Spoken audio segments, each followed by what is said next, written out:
Hi everyone, I'm back again. Got heaps to do. So I'm on my deck because it's storming, it's raining, but I absolutely love it when it's storming and raining. I do tend to come out and do a fair bit of gardening, especially in this weather. It's just really nice. The smell of the rain is just amazing. And the best part about that is so what we're going to do is these are my tomato seedlings that are ready for thinning out. So that means um, I'm going to put them one each into little seedling trays like this. And then the benefit of this is that they're not going to fight over nutrients. Like if you look in here, so I grew these from seed. Um, I haven't thinned them out. I like to wait until they have a few sets of true leaves. And I might also add, this is the only time I like to just, well, I don't like to, but I need to disturb their roots. So um, as time progresses and as they grow, this is the only time I'm disturbing their roots. Otherwise, as they grow, I'm just putting them in bigger containers before I put them in the garden. And when you do that, that also allows you to, adjust the soil, adjust the fertilizers of what they need at that time. So for now, there's no point in putting a lot of potassium fertilizer in the seed raising mix that you would want to use when transplanting, because they're not going to fruit.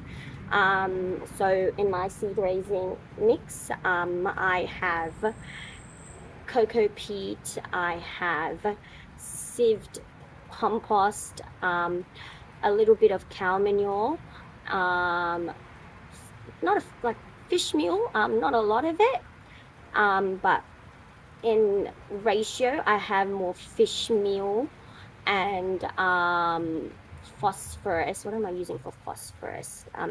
It's just superphosphate, and literally no coconut meal, because they don't need it right now. They need more leafy growth and more root growth before they flower. So let's begin. So I've taken the pot out and you can see the roots, and this is what I mean by I only like to I only want to disturb the roots either not at all or just once, um, because you are literally disturbing all the microbes, everything that's working in the soil. So I literally just try to do it once. So make sure you have a pot for this this soil mix. You don't want to waste it. You don't need to waste it. You can reuse it. I reuse it. I either compost it or I will add it into another potting mix and just um, revitalize it with some new fertilizer. It works great because look at it. It's black. It's humusy. The organic matter is breaking down. So don't waste it.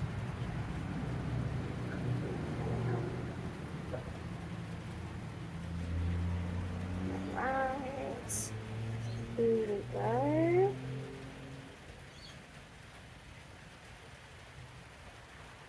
Now, these tomatoes are quite literally the Coles, I think they're the Trust tomatoes. So I do like to experiment when I grow tomatoes, well, attempt to. I always have a vision of having a colorful garden with tomatoes. Having a vision is great, but does it always work? No. So I spent a fair bit of money, not a fair bit, but a ridiculous amount for various tomato seeds. I did what I always did to grow tomatoes, um, and they either did not want to germinate, or as soon as I followed these steps and planted them into my garden, they died. So I said to myself, the next time I'm going to grow tomatoes, I'll do it the cheap way. Let's not spend money on tomato seeds. Let's first practice with free tomato seeds. We're just literally paying for a full tomato that we're going to use in cooking or slicing. I took a few of those seeds out, and then I dried it off on the kitchen bench. It's important to dry it off. And then in my seed raising, I use my seed raising mix. I sowed the seeds in individual pots, put it on in a greenhouse, which I then put onto my heat mat, which is in my laundry, and hope for the best. So these guys they germinated. And then once they germinate, because I don't have artificial lighting, well, I do, but I don't want to use it unless it's really necessary. So as soon as they sprouted, I moved them to my greenhouse in the backyard. They were happy there for a bit, but then as the year has progressed, we're getting less sunlight in the back. So I then picked up my small pot, got a bigger pot, filled it up with new potting mix, and then took out the tomato seedlings from the little pot, dirt and all, no separation, and put it in there, filled it up with more dirt, and then moved it to my little greenhouse in the front. And they definitely bounced back much faster, taking that extra step. So here we go. Thinned out into one pot, and it's clear so I can watch its root growth and literally hope for the best.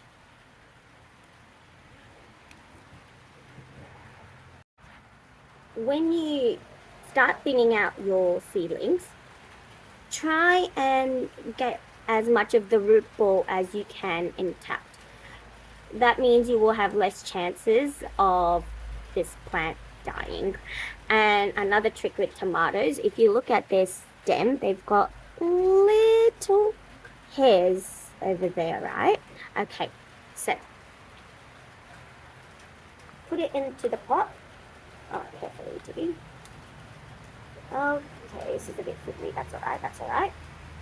Put it into the pot as carefully as you can.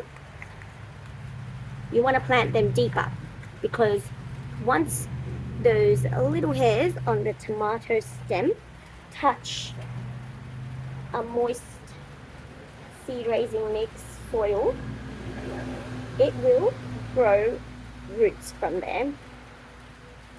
And our aim at this stage is for stronger root system, and that makes tomatoes quite easy to grow, because if they can grow a stronger root system from anywhere on their stem, that means they will turn into a stronger plant. The bigger root system you have, once it goes into the garden, that root system will expand into your garden bed, reach for water, so you wouldn't have to do too much watering. It will find the food, the fertilizer, because it's literally exploring, it's growing. So that's what you want. You want a plant with a stronger root system. See? Nice and covered.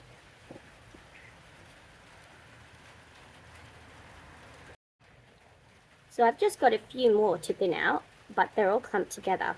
So right now I'm going to be very picky. So 2 of these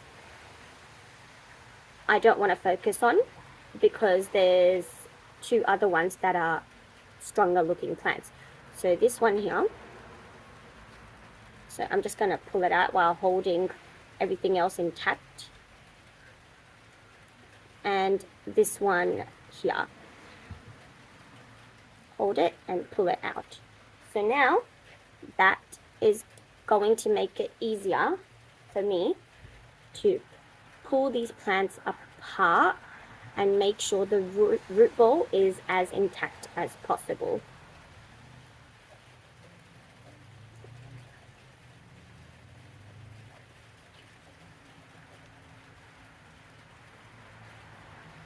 there we go. And there we go. So let's start with this one. A good idea, especially if they're this big, you don't need these. These are the first set of leaves that come when a seed sprouts. You don't need them anymore. I do this a lot for tomatoes so that I can bury it in deeper.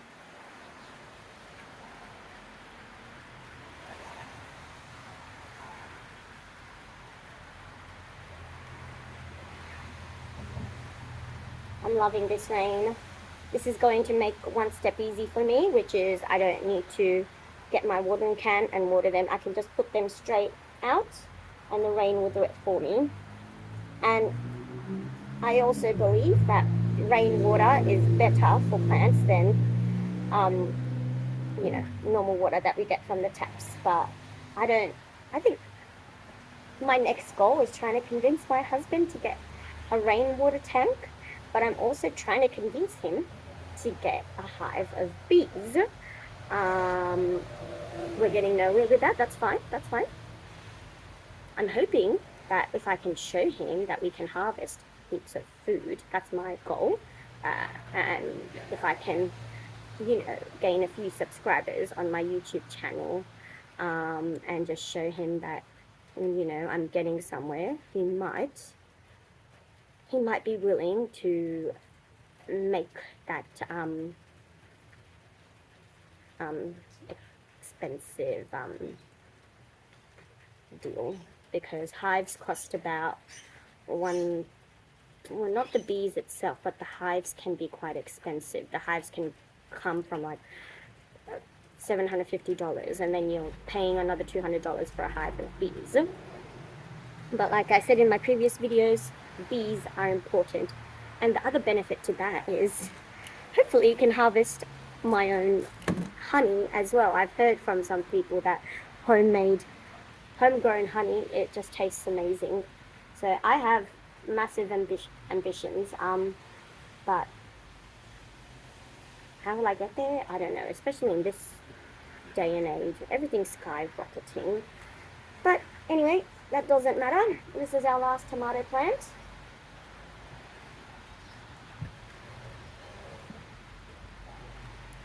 And the seed raising mix you use, you want to make sure it's nice and draining. Right, yeah, so I left this out in the rain, so the rainwater has kept it quite moist, but you need to make sure it's nice and well draining. Otherwise, if it's not, then the roots will drown, and that means your plant will not make it.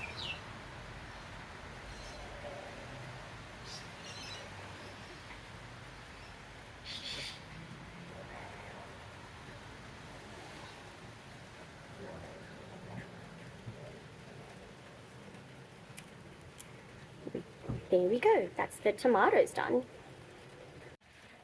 Here we have colourful silver beet. They are seedlings, and they definitely need to be thinned out. There are so many that I can see. So let's see what I can save, and I bet there'll be some that I won't be able to, but I love growing silver beet because they are so colorful and they are nutritious. I use them in my curries. I'm hoping that I can get my sons to start eating this, especially if they can choose what color they want to have. And best of all about these is they can act like a perennial. You don't have to harvest the whole thing from the ground. You can just cut the leaves and more leafy growth will come back. And also I might add, so these are a vegetable that are just, grown for leaves. So all you need for them is just nitrogen and phosphorus. They don't flower, so you don't really need any form of potassium fertilizer because you want to grow them for the leaves. But if you want it to go to seed to harvest seeds and grow them next year, then you should probably, yes, use some potassium-based fertilizer, but not me. The root system is strong on these ones. So again, I'm going to do the same thing, not waste the potting mix. Either compost it or make a new potting mix. And now I'm going to separate it and see what we have to work with.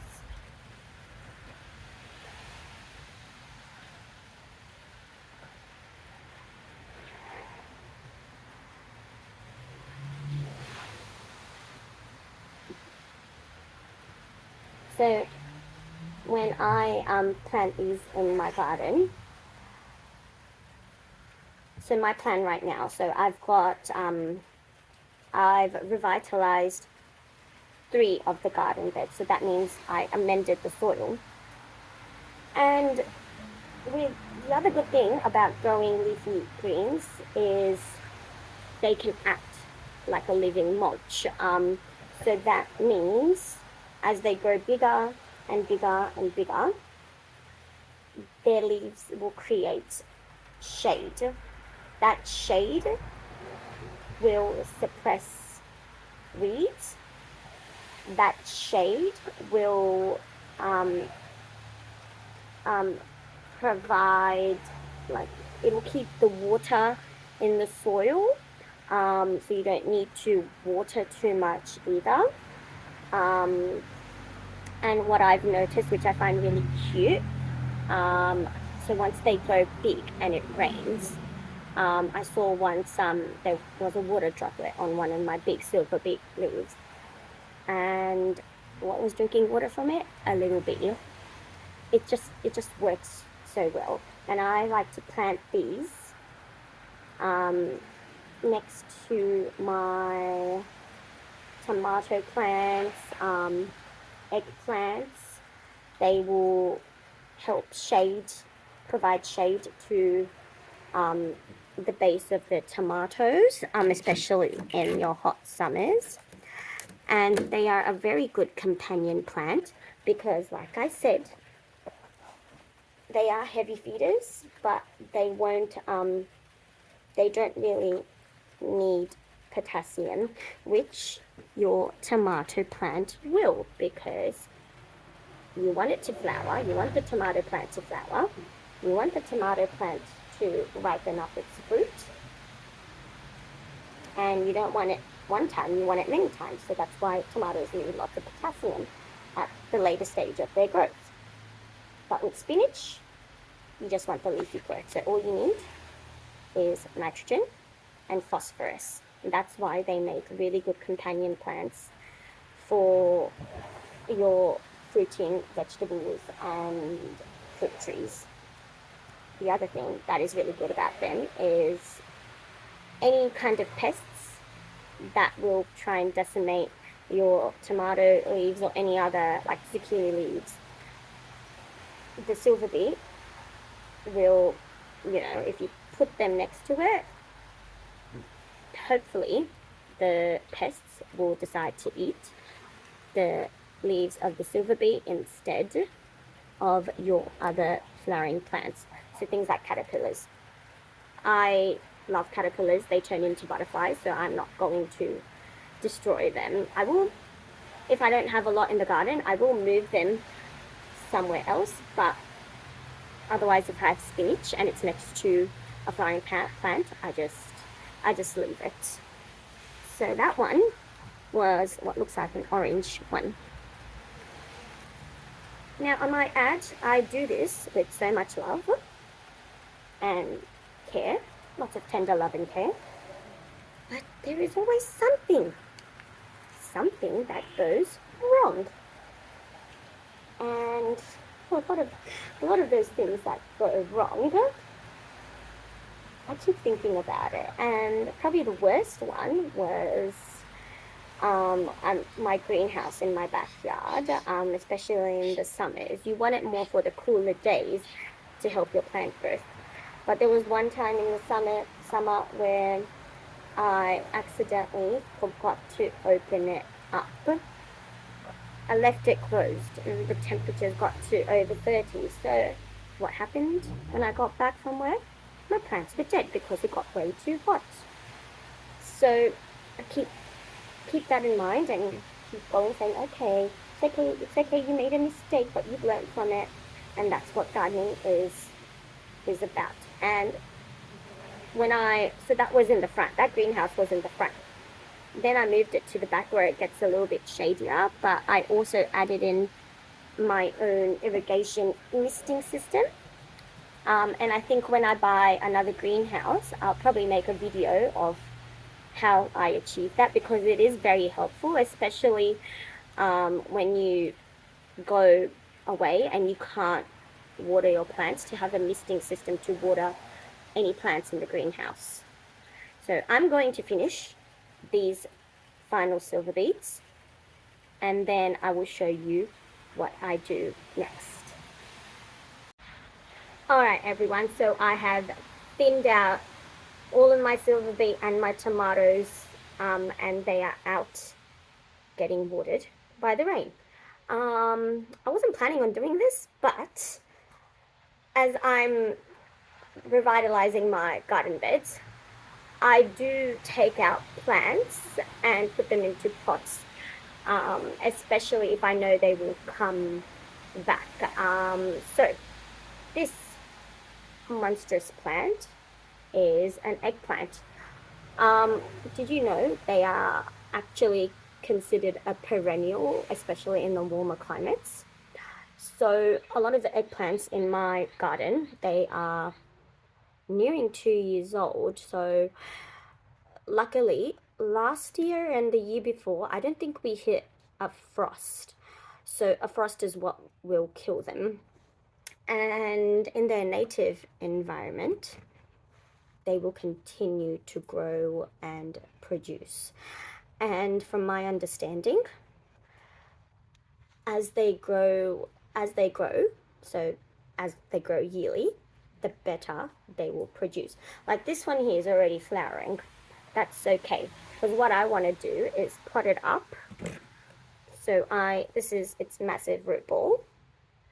So what I'm doing is putting it straight away into a pot. Big pot would be great. Now, this is going to be interesting. I'm hoping this is big enough. Then I don't need to prune that and I can just let it go. So, there. And this potting mix is the same one I made in the morning. So remember, all your plants need is lots and lots of love, lots and lots of water, and room to grow. So sometimes if I feel my plants aren't doing really well in the garden, I will try to put the extra effort in and get them back like this, and most of the time it works. Also, what I have done with my eggplants, chilies and capsicums is when I've repotted them, I do prune them, because, so say if I prune it here, I won't actually. If you look after it well enough, it will regrow where in the middle area where the leaf connects to the stem, so it will become bushier. But I don't want to try that right now. Maybe in a couple of days if I see it's growing okay. And the other thing I want to try out is actually see if I can grow a duplicate of this using a cutting. So it's going to be interesting how I go about it. I'm not going to use water. I will use something else, but I will show you that in another video. Let's get this potted up. You know, there's so many different types of eggplants. You've got the big purple eggplants, the ones that you get in the shops. Even they have a few different varieties. eggplant Florida market, which are quite bigger at the bottom. And then you also have eggplants that are white. So they are called eggplant Caspar. I think I've grown once. Can't remember the other one. And then you also have eggplants that are long. So eggplant long purple. They are pretty easy to grow. I remember growing them and they fruited quite well. Like I was harvesting heaps and heaps.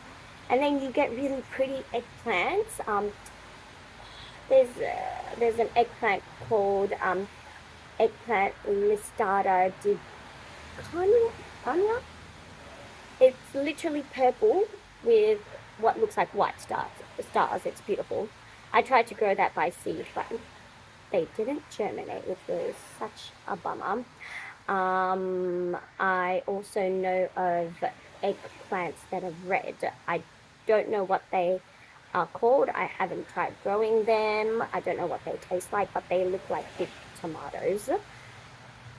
So many things that everyone can grow in their garden. And what do you need to help grow those vegetables and plants? A worm. You need them.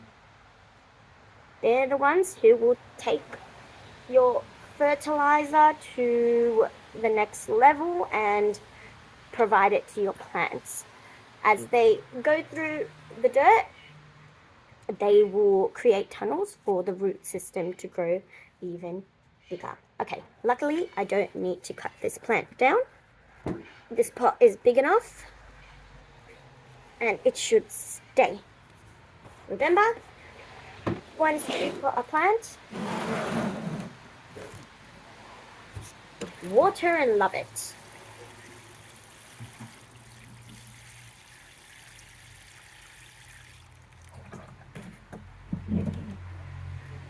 Alright, let's see how that goes. Alright, so now that we have thinned out seedlings, I'm going to show you what else I like to do after I've done that. It's like a cycle for me. So this tomato plant is a super sweet 100. I thinned it out into these pots about a week ago, and I can already see much more leafy growth because they were too close to each other and they're going to compete with each other. That's why this is a very important step.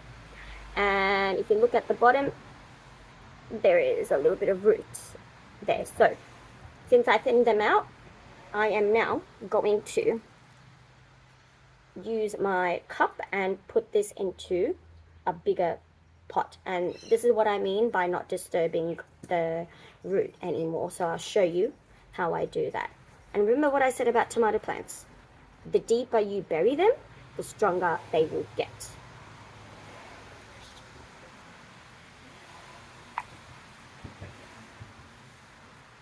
So in goes my potting mix.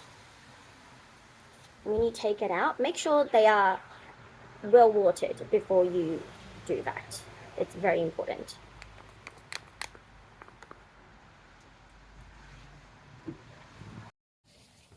So again, all I'm doing here is just popping it in, not disturbing the roots.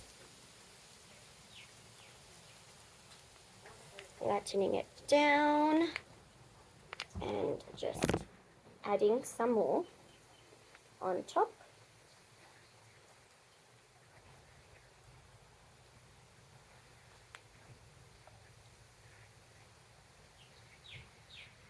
And again, hoping for the best.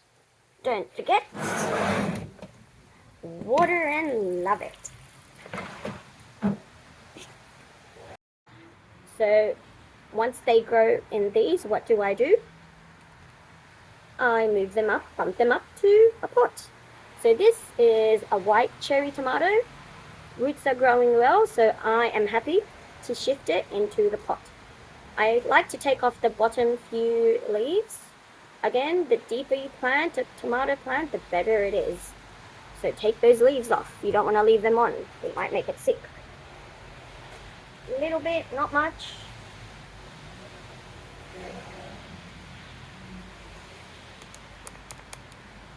Make sure you water the plants in before you take it out. It will help it survive. Pop it in, right on the edge. Add in your potting mix.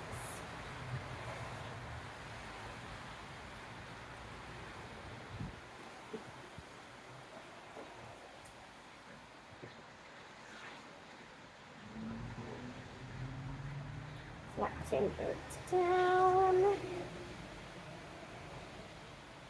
just like that.